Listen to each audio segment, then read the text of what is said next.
Wait a minute. I picked up 2 more games. Tool of Radiance and Dragon Warrior 4. So now I'm down to 52 games for the NES. Now, one question I've been asked, why do I think the NES prices are so ridiculous?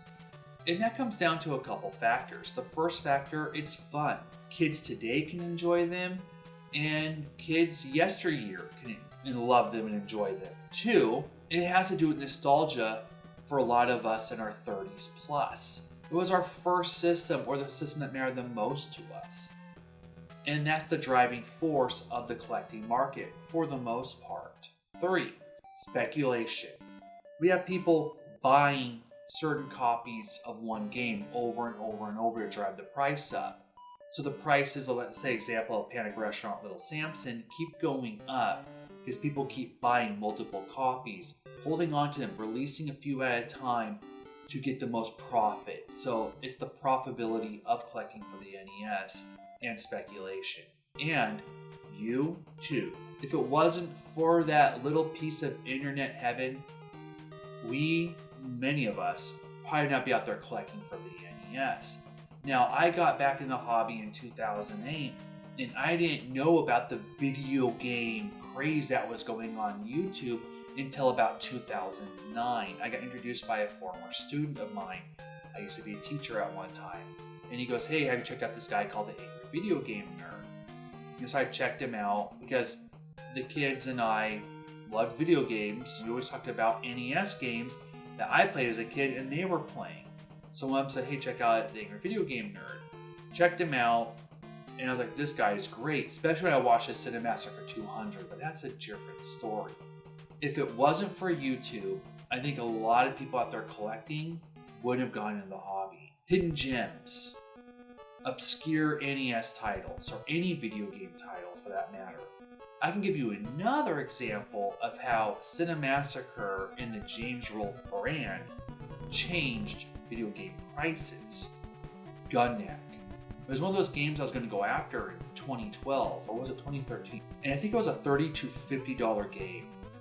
And Mike Matei posted a video about obscure NES titles, and Gunneck was on that list. Gunneck jumped up from a $30 to $50 game upwards past $100.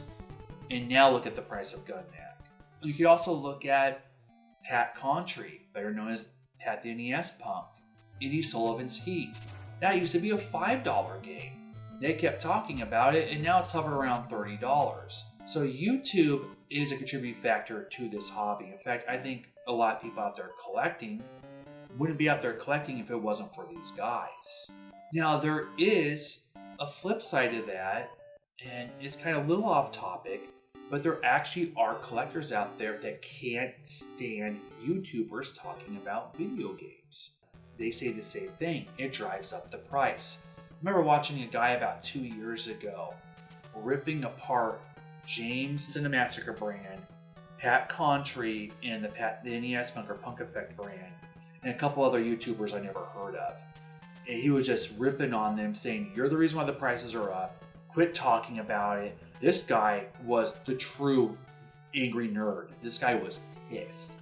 And he was talking about, if it wasn't for these guys and talking about my hobby, I would be able to get some of these games. And this guy was a longtime collector. He was trying to get after some of these more obscure, rare titles. Not just the NES, I think there's other game systems he was going for. It's the only video I've ever seen of the guy, and I can't even remember his tagline. I only seen him once. But yeah, he was really angry about them talking about our hobby.